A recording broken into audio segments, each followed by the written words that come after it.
listening to America's Web Radio and the AmericasBroadcastNetwork.com. Thank you for listening. This is Robert D'Agostino, Professor Robert D'Agostino with Do Facts Matter? I got a little pollen in the air here, so I may have a little frog in my throat occasionally. I want to start the show with a comment. I hadn't planned to, but this morning I got a call from the producer here that said that President Trump and his First Lady had tested positive for coronavirus. And I said, well, these things happen. It's a disease, a respiratory disease. It spreads around.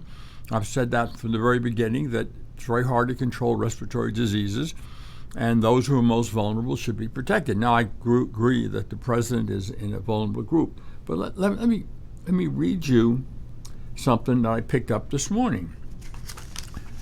Trump joins list of world leaders who've tested positive for coronavirus. My. This is not a unique situation. We have British Prime Minister Boris Johnson, Brazilian President Jair Bolsonaro. You have Honduran President Juan Orlando Hernandez, Guatemalan President Alejandro Giammattei, and Armenian Prime Minister Nikol Pashinyan, I guess is how you pronounce that. Leaders are exposed. Everyone's exposed. And if you're a leader like Trump, if you're a leader of a country, you have to interact with your staff. You interact with people who are telling you what's going on, who are bringing you up to date, and you interact with people. Of course, you could then, just say, oh, that justifies staying in my basement for the whole campaign. Now, exactly why is Biden staying in the basement? And will, of course, come out and say this justifies his remaining in the basement for this campaign because he doesn't have COVID-19, but Donald Trump does, along with lots of other leaders. I just read the names of some of the world leaders who tested positive for COVID-19. And, of course, what's going on with Biden? Let me make it plain. Biden is suffering the early stages of dementia, period. I've talked to psychologists who watch him. I've talked to doctors who watch him, and they all agree that he's in the early stages, or maybe not so early stages. So why did he come through relatively lucid in the debate? Well, there's two reasons. One, because Trump opened his mouth when he shouldn't have and took Biden off the hook. I mean, if you take a look and analyze this, it seems clear to me that what Biden's advisors told Biden was get under Trump's skin as soon as you can and set him off. And Biden did that. Biden was the first one to interrupt, not Trump. And Biden interrupted in order to get under Trump's skin because I think they knew, the Biden side, they had a chance of setting Trump off, and Trump fell for it. All Trump had to do was let Biden talk, and he would have hung himself eventually. Now, so why didn't he hang himself in the beginning? Why? There's a lot of expectation that he couldn't get through more than 3 or 4 sentences without stumbling and forgetting where he was. And I think that would have happened if Trump let him talk. Here is the strategy. Aside from what I just talked about getting under Trump's skin, what Biden's staff is doing, look at his schedule. People suffering from the early stages of dementia are much more lucid, if they're lucid at all, in the morning. And as the day goes on, as they get more tired, and as evening comes, they get more confused and less likely to follow a thought. If you take a person suffering from early stages of dementia and you fool the body into thinking when morning is and when evening is by manipulating the schedule, by manipulating darkness and light, you can fool the body into thinking that 7 p.m. or 8 p.m. or 9 p.m. is part of the morning. So Biden gets in there and his body is telling him he's the morning because he slept until what time? Maybe he slept until 1 o'clock, 2 o'clock, 3 o'clock, even 7 p.m. and therefore his body is adjusted to a rhythm that the evening is now the morning, as far as the body's concerned. So I wouldn't be surprised if Biden slept till 7 p.m. on the day of the debate. They're pulling out the stops to protect Biden from the public knowledge of his real mental condition. And they did it successfully by baiting Trump, and they do it successfully by manipulating his biological rhythms. Take it from me, that's what's going on. I say, oh, what do you know, Dad? You don't know anything. Yeah, I do. And the answer is, I talk to people, I read about things, and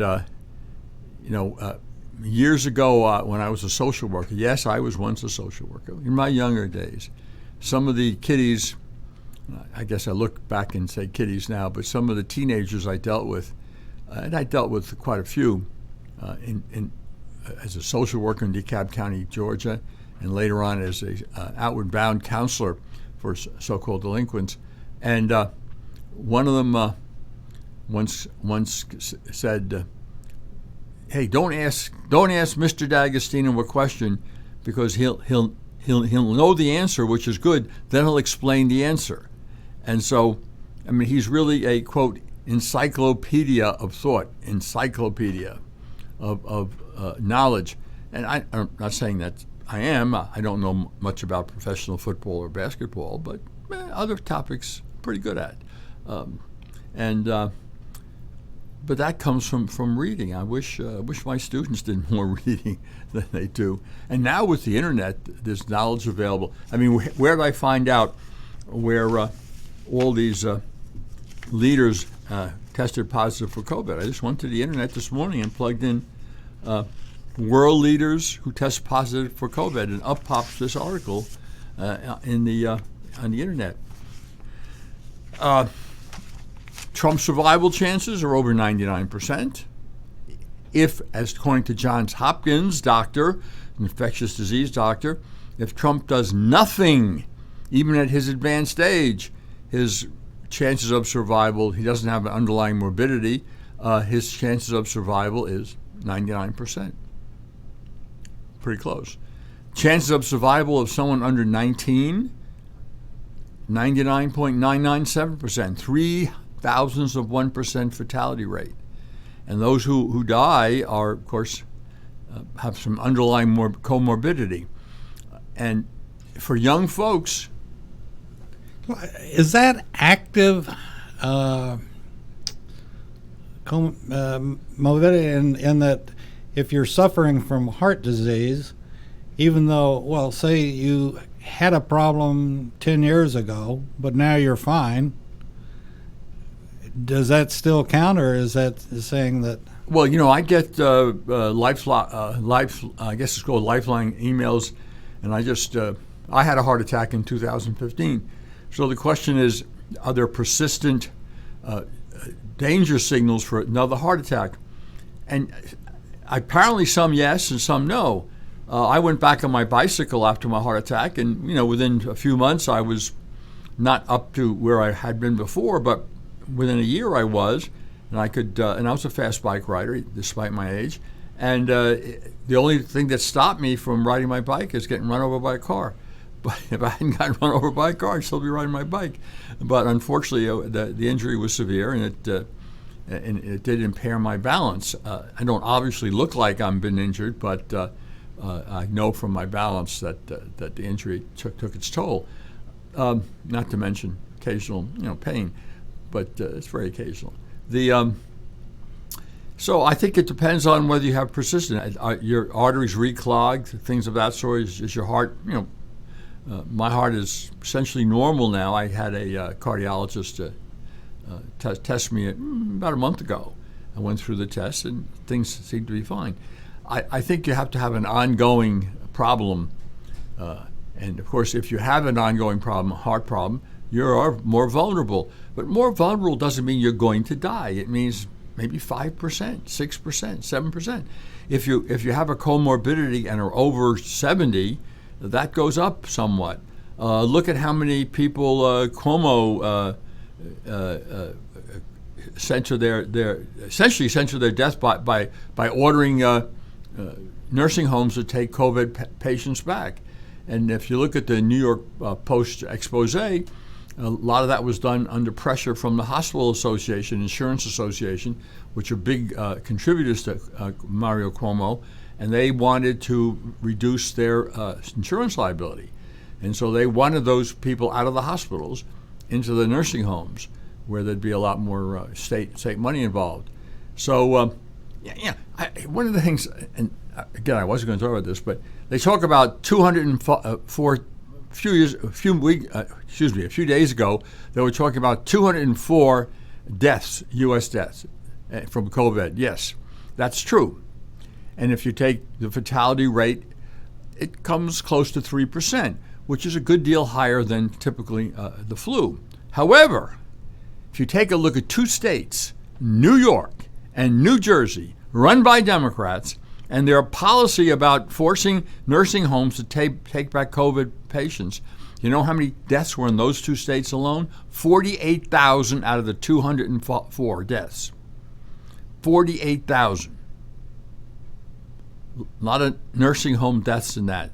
In Florida, which has a very old population, the governor of Florida, a Republican, understood the problem and put into two policies protection of the elderly. And it didn't have anywhere near that kind of death rates in Florida, especially in nursing homes. Very low death rate compared to New York and New Jersey. 48,000. If you subtract those 48,000 deaths, you get a reduction in the fatality rate of probably a little under 2%. I didn't calculate it, but a fatality rate of 3% down to less than 2% is a big jump. 1% is a lot, but spread over the country. And of course, in other states that had significant deaths also had nursing home deaths. Minnesota had more than their share of nursing home deaths also. Again, another state run by Democrats.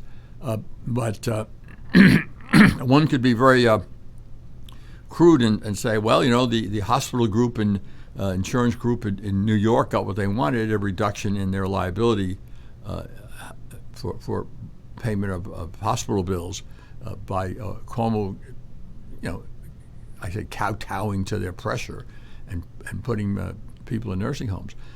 Anyway, that's a side issue. The bottom line is that COVID-19 is not particularly dangerous to young folks. It's less dangerous than the flu. The death rate COVID-19 for people who are young, and I mean even under 40, even under 50, is less than the flu. It starts to accelerate. The last time I really looked at the statistics, the only group that has a fatality rate over 1% are old folks, and that of course centers on those with comorbidities or those who are locked up in confined spaces. I mean, this idea of shelter in place was nonsense. It was absolutely crazy. The safest place to be is outdoors, no masks necessary, as long as you don't get into big crowds. So yeah, closing down stadiums and what have you because there's so many people there, that probably was a good idea.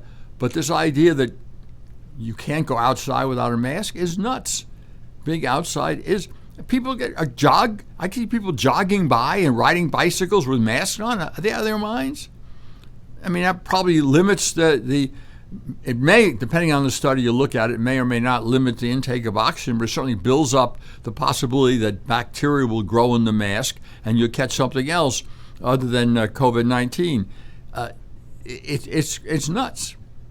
I mean, a bicyclist riding past you, even if you have COVID-19, they're going to catch it from you? No.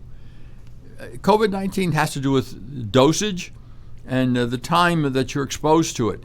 That's why it's probably a good idea, it is a good idea, for people who work in the grocery store, Kroger or Publix or Walmart, who are working in the grocery store to wear masks because they're exposed to lots of people over a long period of time.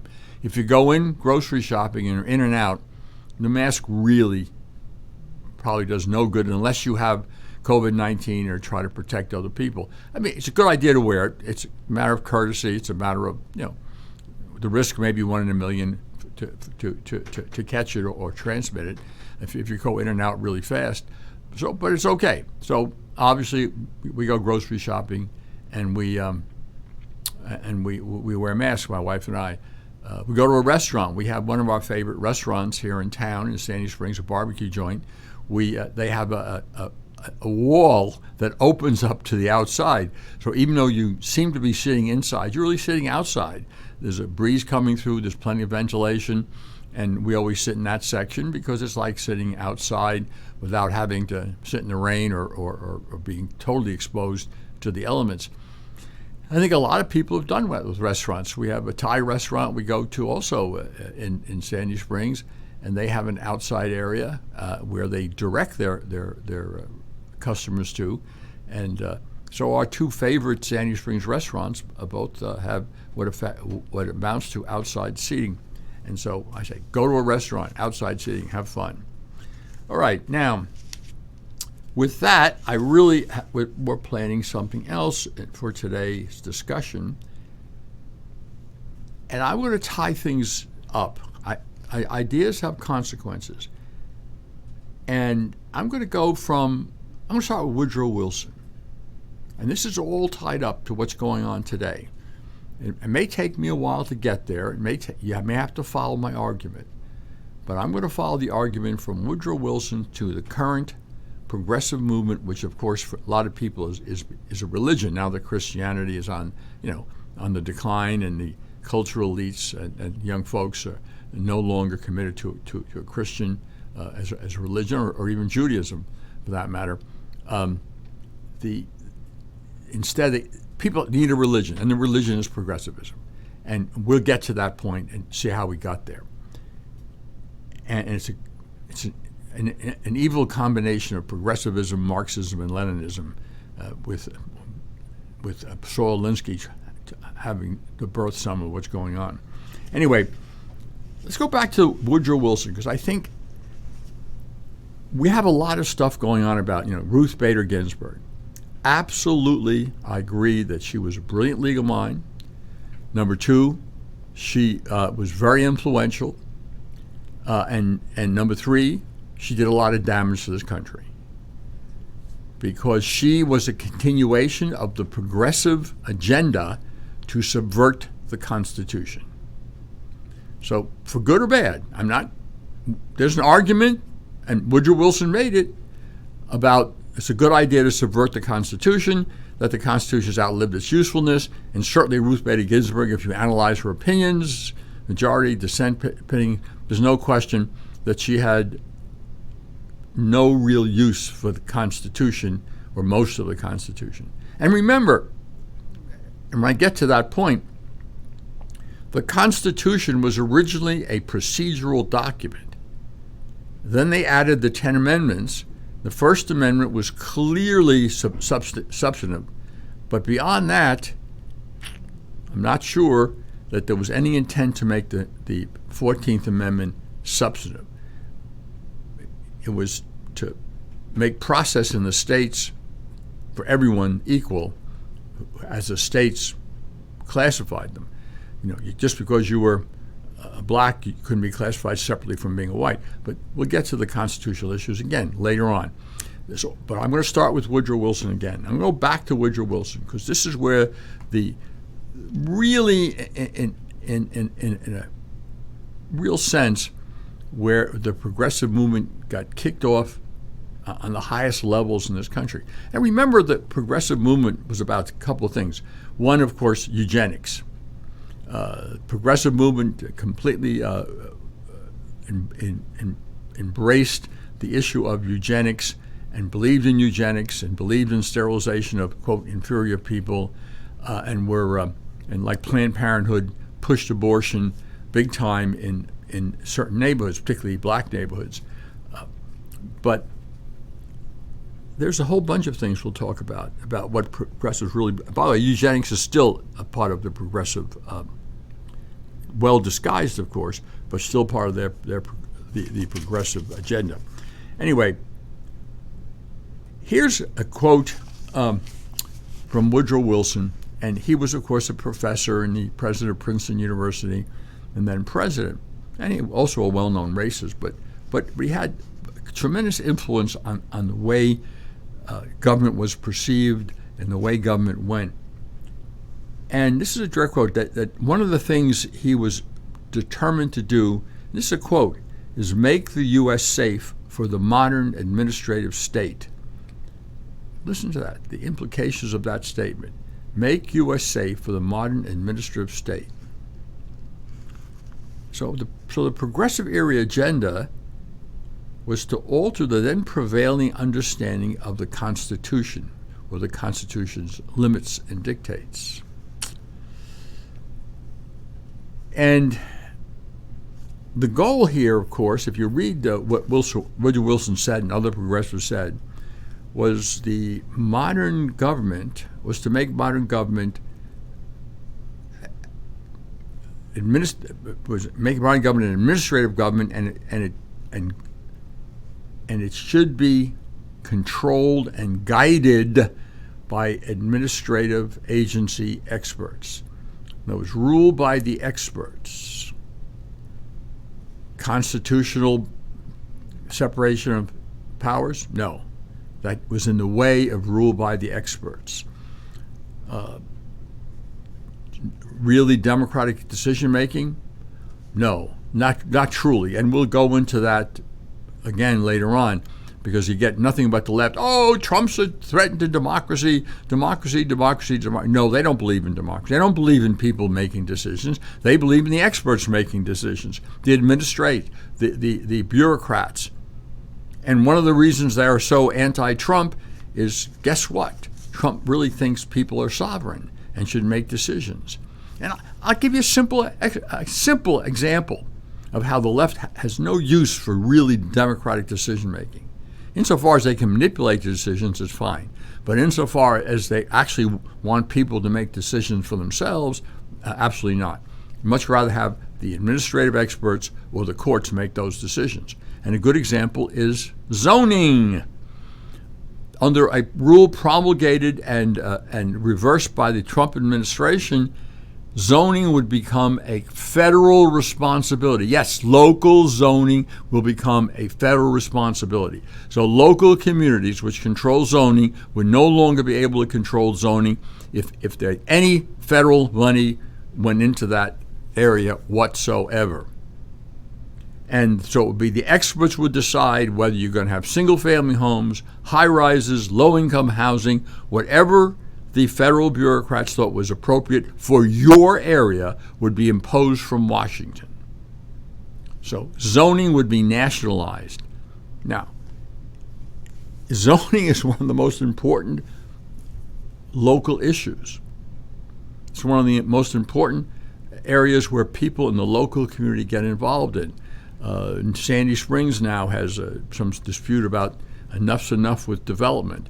I mean, it would seem that between the city of Sandy Springs and its previous control by the Fulton County government that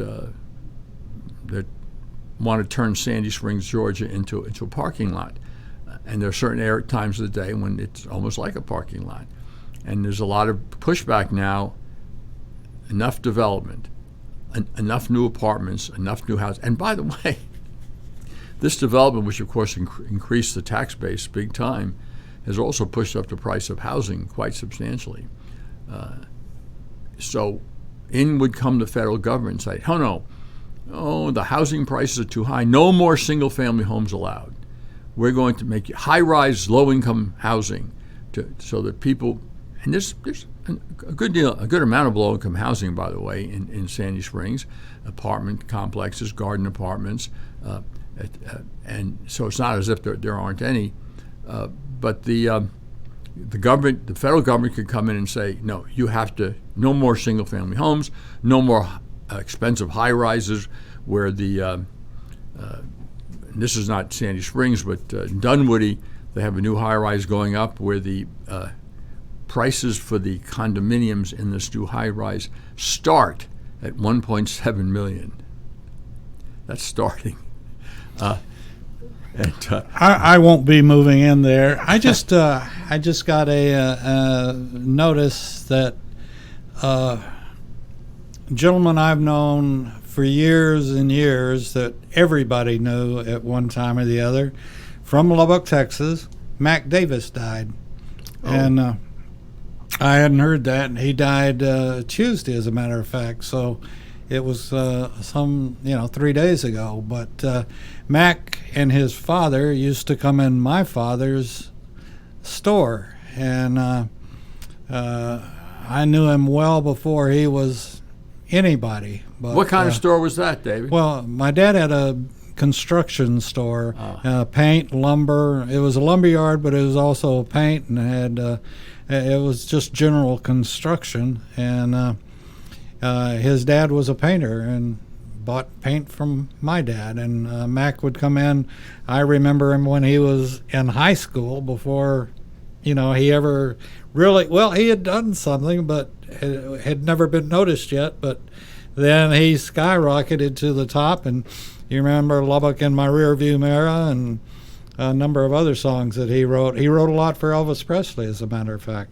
Well, so some royalties come floating through every so often to the heirs, right? Oh, I would imagine, yeah. Yes. But I have a friend of mine who one of the Elvis Presley songs was written by one of her ancestors, and she gets little checks all the time. oh, yeah. And it's interesting to note that some of this residual, not necessarily that music residuals, but residuals that are paid to actors for their appearance in motion pictures. Sure. But those deals were negotiated by Ronald Reagan when he was head of the Screen Actors Guild. He had he was always been a tough negotiator. I mean, people don't realize that Ronald Reagan was first a two-term president of the Screen Actors Guild, and then they called him back for a third term when there was a crisis. The other actors and actresses said, "We need you back here because we're having a big battle with the various film companies, and we need you back to represent us." So he served a third term because of his ability as a negotiator. And we saw that with the Soviet Union. The only president to ever get a deal on missile with Soviet Union, he actually got a disarmament deal. And they said he couldn't. I mean, look how he was criticized by all the usual suspects, New York Times, etc., for walking out on Gorbachev and saying, "Oh, you turned your back on this peace." Well, no, he didn't. And he got the deal that he needed to get to limit the mid-range missiles stationed in Europe. And then you get this whole thing with John Kerry, the Secretary of State for Barack Obama for a while, and he's giving a thing, "Oh no, we can never do anything, have peace in the Middle East without dealing with the Palestinians. We have to solve the Palestinian problem. We have to do that, we have to do that. It's very important." Well, baloney.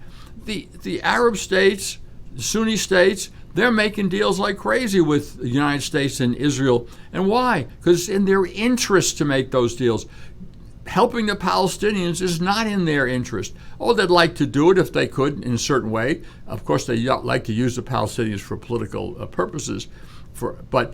Because if they really wanted to help the Palestinians, they'd let them come into the countries, right? Yeah. They would actually settle them in the countries and still making them stay in those refugee camps. I mean, it's the Arab states that won't let them be assimilated, with the exception of Jordan. And so here we have Trump negotiating all these deals in the Middle East that Kerry said were impossible because you had to deal with the Palestinian issue. No. Obama said, yeah. Yes, Obama, Kerry, no. People act in their own interest, and so do governments. It wasn't in their interest to deal with the Palestinians, and when it was in their interest to use the Palestinians for a political tool, they used them. When it no longer was in their interest, and they were more, and certainly they're afraid of Iran and the Shiites group. Iran's a Shiite company, and Shiites and Sunnis have been feuding for 1,000 years. They came to the table. Yeah. Well, one reason I called you early this morning and wanted you to come in, because I know the secession and all of this of government, and were you in Reagan's administration when the assassination attempt? Yes. Okay. What I wanted to ask you, we know that it goes from president to vice president to secretary of state. I No, believe. it doesn't. Not anymore. Not anymore. Okay, it goes to Speaker of the House. Yes. I guess that was because of what's his name coming up and saying the Secretary of State said, "Well, I'm in charge." That was during Reagan's thing. He was wrong. Yeah, but that's okay. But anyway, so where would and I don't. By the way, just by tradition, the Secretary of State is the chairman of the cabinet meetings. So they traditionally run the cabinet meetings, not the president. Very often, the Secretary of State that's why I think Alexander Haig got confused. Yeah. Well, he was confused a lot of times, even as general. But what I wanted to ask, and I don't personally think that Trump is in any danger. I certainly hope not. And we've taken out different times during the day to ask for prayers for our president and for the United States and for the First Lady. But with that being said, what at this moment we don't know. I mean, nobody can say for sure. But our preparations, would they start any kind of preparations this early that if something happens? Well, I think what they would do is probably add security for Pence, the vice president. They would, I think, add, and that's what happened after the Kennedy assassination. Johnson security around Johnson was increased, and I think that's probably as a precautionary move they would do that. Although there's the chances of there being the only of the leaders who got this COVID-19, the only one who got seriously ill was Boris Johnson in Great Britain, and he had a serious bout with COVID-19. But none of the other leaders apparently got recovered fairly quickly without too much. And I suspect that Trump, who's healthy and vigorous, he's a little overweight, but and that's a downer. But there's no sign that he has diabetes, for example, as a lot of older people are who are less overweight. Look, I'm not overweight. I don't think you can say in any way, shape, or form I'm overweight. I mean, I got a 32-inch waist, and I'm 6 feet tall, and however, I'm old. And sure enough, my glucose level is not at diabetes level, but the doctor said you're pre-diabetic. You got to get your glucose level down. And it's not so hard for me to do because years ago I gave up my obsession with ice cream. And I even remember that. Yes. Look, the classic story told about me and eating, because I was a great eater. Well, I was very active physically. Was when I was a teacher in high school, when I was going to law school at night, I had good friends who were parents of one of my students, and they used to invite me over for dinner once in a while, and I had no money in my pocket, and so I was always happy for a free dinner or some free one. So my eating that just amazed them. So one time there's a big joke, right? So they said they had an hors d'oeuvre. And I said, great. And they came out with a half gallon of ice cream, 2 bananas. So it was a 2 banana split with half gallon of ice cream, whipped cream, nuts, syrup, and put it in front of me. I promptly ate the whole thing and then had dinner. So it stunned them. And, let's get back to this. Okay, I buy that they've increased the security on Pence. Yes. That obviously makes sense. Sure. Would there be any other discussions? No, I don't think so at this point. I mean, I'm sure they were when Reagan was shot, because it was very serious. Reagan almost died. But no, I wouldn't think there'd be any other discussions. I still love Reagan's line, is the surgeon a Democrat? Yeah, he was. Well, Reagan was always good at the quip. He was. You had to be in his presence to know how funny Reagan could be. He could get a private audience in stitches with his stories. He was very funny, and of course, some of the stories he told about Hollywood were off color, Yeah. But he would never tell an off-color story if there were women present. He was very old-fashioned that way. But if there are no women present, male reporters, male staffers, and especially if Jimmy Stewart was present. That's what I understand. That Yes. He'd cancel his appointments if Jimmy Stewart was there. Well, he'd be late for his appointments. Yeah. Jimmy Stewart, the only time Reagan never let people wait if you could help it, unlike Clinton, who made him wait for half an hour, 45 minutes. I mean, when you're so important, you're the president, you let people wait. But Reagan didn't feel that way, and he was very much on time for his meetings, except when Jimmy Stewart was in town. Then Katie barred the door. Who knows what was going to happen to the schedule? This is, I kid my host that, and myself, that I do one of the shows with veterans. And I kid, one of the questions I always ask the guest is, can you name one veteran that you know that can tell one story? I don't think there's a veteran alive that can tell one story, and I would imagine Reagan was the same way. That if you started one, you were going to have 100.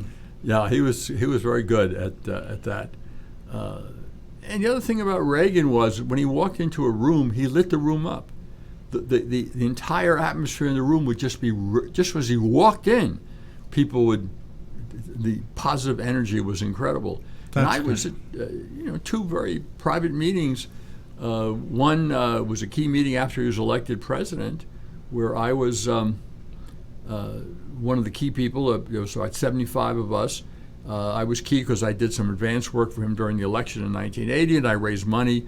So I was both on the fundraising list, bundled some money for him, and quite a bit for those years. And I was head of the law deans and professors for Reagan, and I did advance work in Philadelphia for him, and assisted his legal staff on certain legal issues during the campaign. So I was invited to this meeting. And I don't know if I told the story before, but it's a professor I had hired I headed the hiring committee at the Widener Law School at the time. It wasn't called Widener at the time. Delaware Law School became Widener Law School. And I headed the hiring committee, and one person we had hired was Lawrence Smith. And Lawrence Smith was Ronald Reagan's election law counsel in 1976. So I hired him in the meantime, and he became Ronald Reagan's election law counsel in 1980. And I did some work with Lauren. And Lauren, knew Reagan, and he said, "Oh, Bob, I want the president-elect to come and meet you personally." And I said, "Oh, my goodness, this guy just elected president. I'm going to meet him personally." So Lawrence Smith goes and gets Reagan, and he says, Governor Reagan, he wasn't yet president, he was President-elect Reagan, Governor Reagan. He said, "This is my boss at Delaware Law School, Widener Law School, Robert D'Agostino." And I said, "What are you going to say? Guy just got elected president. What can you say? What can you say?" So he grabs my hand, and he said, "Bob, you know what, Bob?" And I'm looking at him. What is he going to say? "I drove in to this meeting past the Arlington Cemetery. They had not mowed the lawn. When I get to be president and I sit in that White House, the first thing I'm going to do is I'm going to promulgate an executive order to mow the lawn for our heroes. Don't you think that's a good idea?" What am I going to say? That's it. This was Reagan's way of not engaging in substantive conversations with all sorts of people. And so he would go. So my one chance to talk to him personally, we talked about mowing the lawn at Arlington Cemetery. So that's interesting. Yeah, that's one of about 10 stories I have about Reagan, and that I either witnessed or the infamous story of the family of dwarfs, for example, is another Reagan story. But there's a whole bunch of them that I know that either I saw or I heard about. But anyway, any other questions, Dave, before I get back to... No, I was just curious if there would be any, all right, let me ask this. Reagan was incapacitated for a couple of days, but not really incapacitated. He never gave up his authority, did he? No, not that I can recall. But he was incapacitated for. Well, he was in the hospital a while, but yeah. But I mean, at what point would the vice president take over? Well, I think that Reagan worked through Bush at the time, stayed in contact with the Bush and the key members of the cabinet. But in terms of making decisions, I don't think any major decisions were made or without Reagan's approval, and none were made as far as I remember at that time. Obviously, there was a lot of concern about his recovery because, the truth be told, he almost died. And that was not, the doctors did not report that immediately. They had to worry about pulling him through first. And of course, Nancy was very, very protective of and limited the people who could talk to him. But obviously, he was in contact with Vice President Bush on a steady basis. My feeling about the Bushes has always been the same, that the Bushes are absolutely wonderful people, family-wise. And I don't think either one of them was a particularly great president. And I think that the second Bush was one of our, in terms of the consequences to the country, was one of the bottom 10, or bottom 15, I should say. We have 45 presidents, so bottom third. He was a bottom third president, in my view. But as far as today with Pence, Yeah. so he's, other than additional protection, and I would assume he's being very well posted frequently. Oh, sure. But other than that, there's nothing. No, I doubt there's anything much, any other precautions except to increase security just in case. Trump seems, just because you have symptoms, even if you have the flu. Yeah. I mean, these are like flu symptoms, and in fact, they're mild flu symptoms for most people. So I think obviously the Democrats are going, oh, he's incapacitated, he has to step down.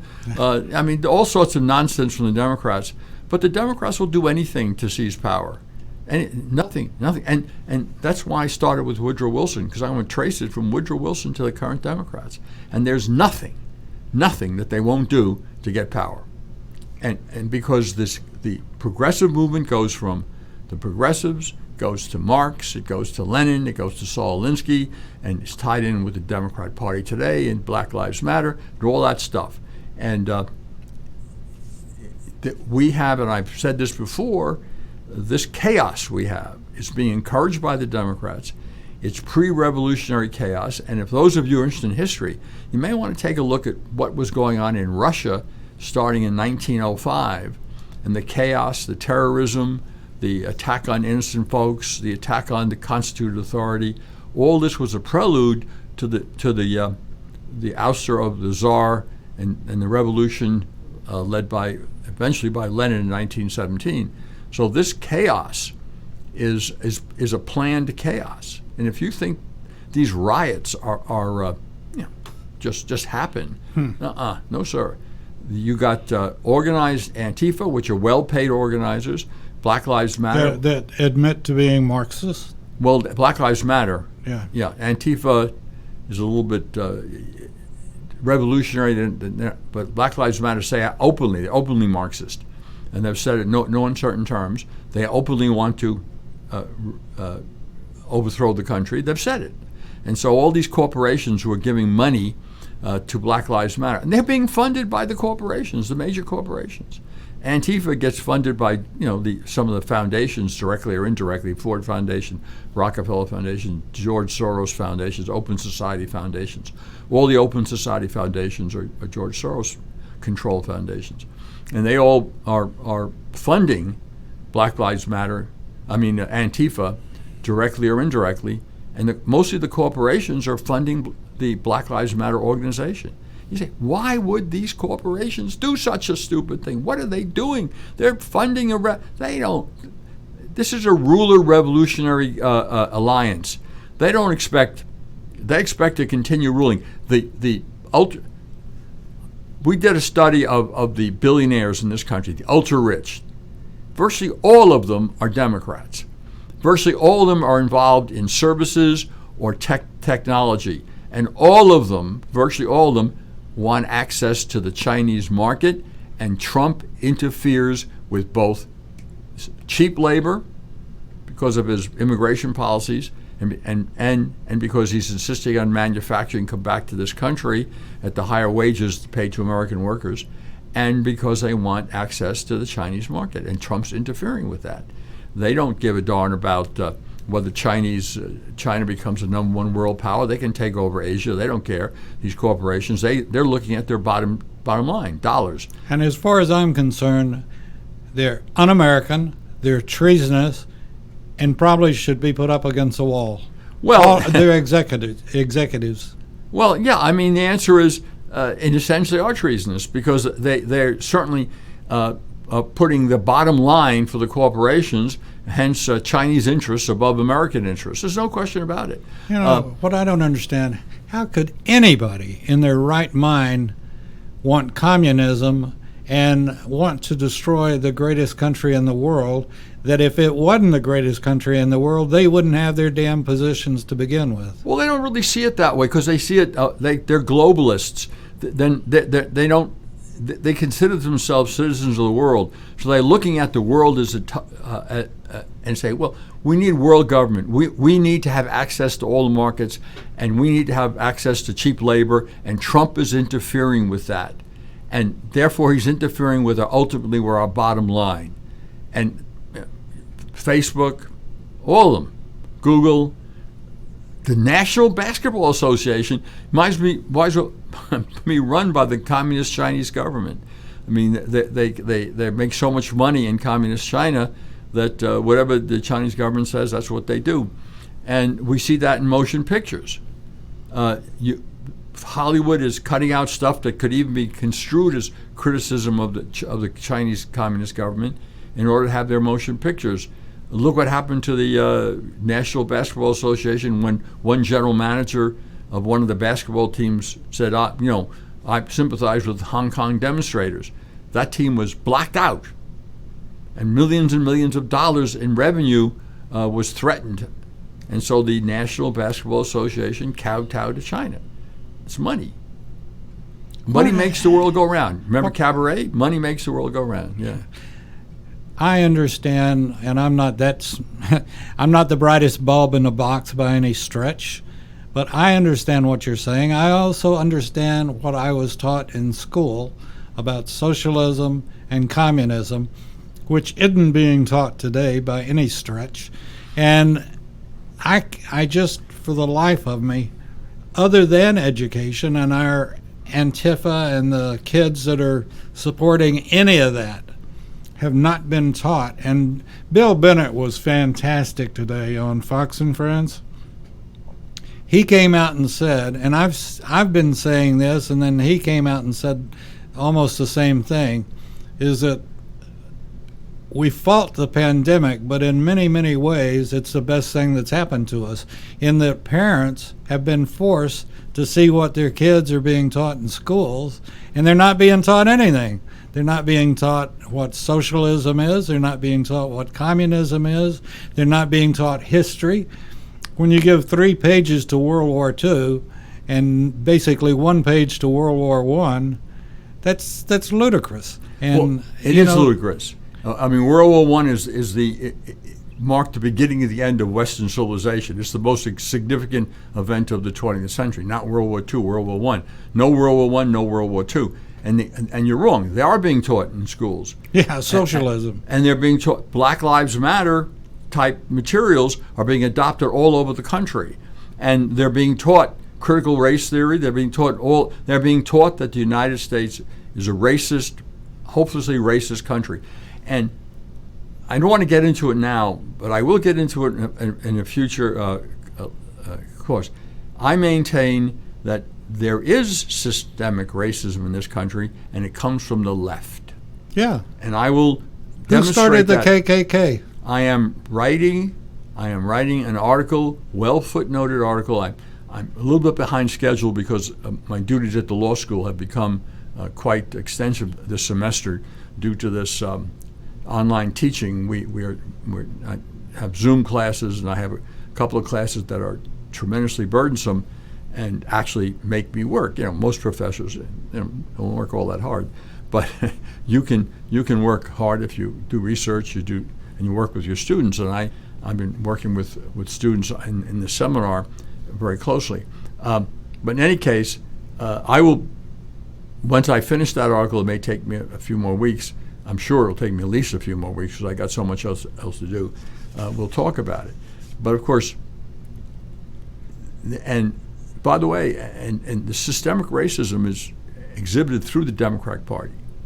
They are, and whether you say, well, the progressives are not like the segregationists. Oh, yes, they are. Whether the Democrats were run by Southern segregationists or now Northern progressives, who are really Marxists, the same issue will come, and that is how to keep the black community on the plantation. Why doesn't anyone ever point out the fact that, just like you said, black communities, blacks are very racist as well? Yeah, of course. And why doesn't anyone ever point that out? Well, it is pointed out occasionally.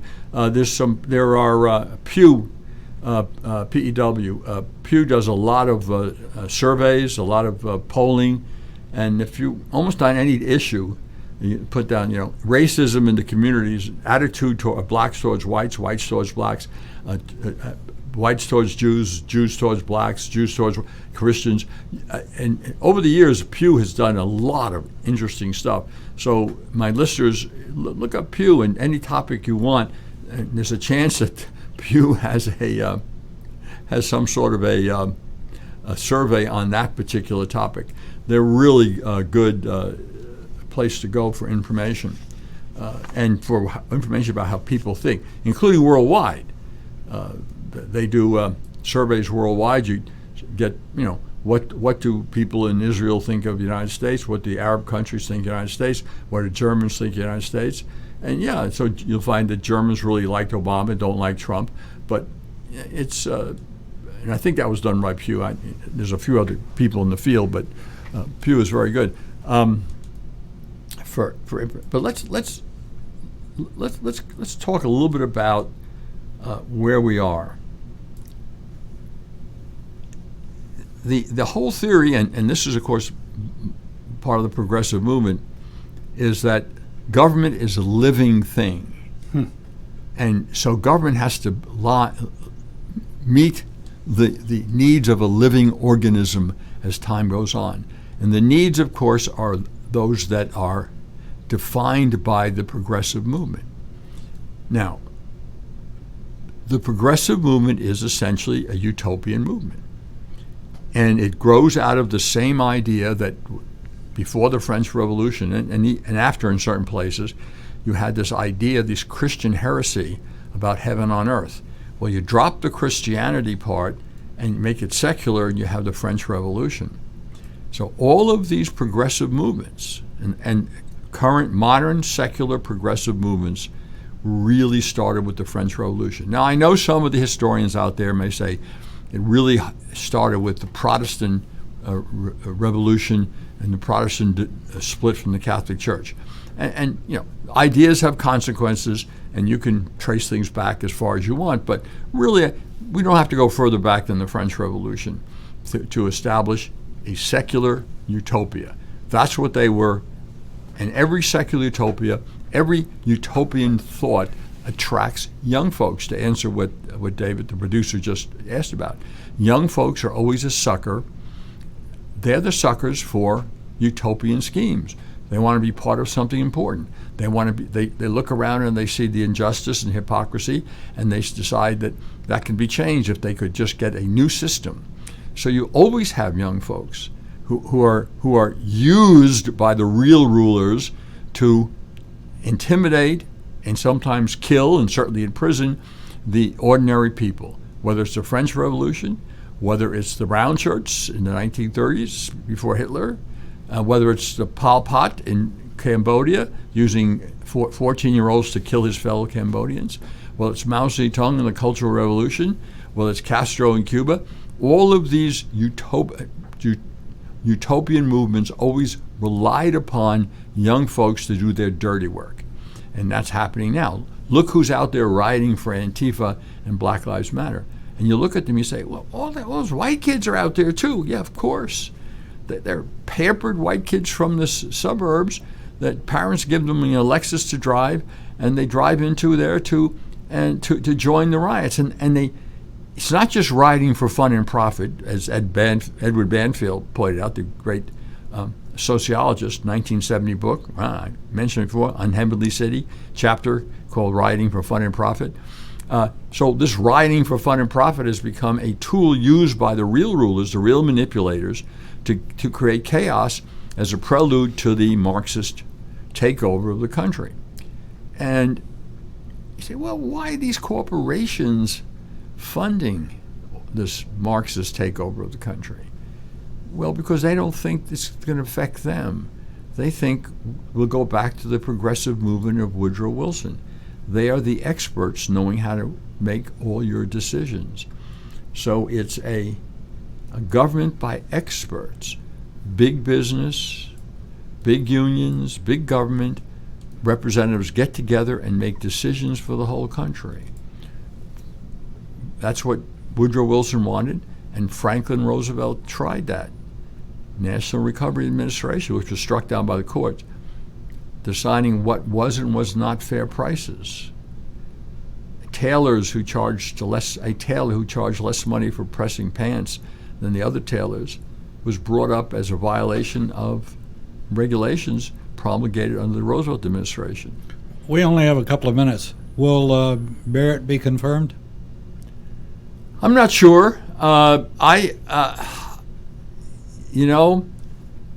lot depends upon how fearful some of the senators are, Republican senators.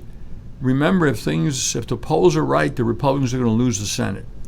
So the question is now, if a number of the senators who think they can save themselves by opposing the confirmation until after the election to see what happens, she won't be. On the other hand, if there's a number of senators, Republicans, who are convinced they're going to win, or so convinced they're going to lose that they have nothing else to lose, she'll be confirmed. But you got to look at now. There are certain polls, state polls, done by very good pollsters that show that Trump is doing better than the national polls indicate, and so there are. But even those polls that are more aligned to Trump, they show Trump winning Michigan, whereas the national pollsters show Trump losing Michigan.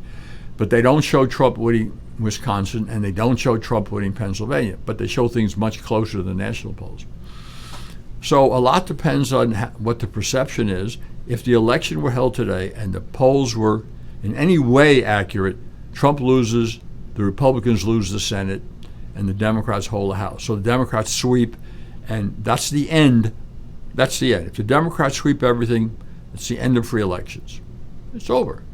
Because one of the first things the Democrats do, aside from packing the Supreme Court, with leftists, is to amnesty 10 or 11 million illegals and 6-7 million votes for the Democrats. The Republican can never win again because they would immediately path to citizenship. So they would establish a one-party state. There's no question that's what the Democrats want to do, and that's what they will do if they sweep. And if the American population wants to live in a one-party state, if the American population agrees, and I think they do to a large extent, that the Constitution isn't worth the paper it's written on, and it's not. In most areas, it's not. The progressive movement has succeeded in upending the Constitution, and I'll have to discuss in what ways in a future show, but it started with Wilson. He said the Constitution essentially had outlived its usefulness because it interfered with experts running the country.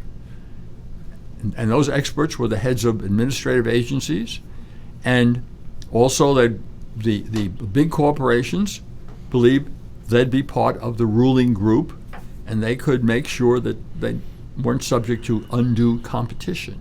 Remember, one of the utopian schemes and one of the elements of a true socialist economy is the destruction of the petty bourgeois.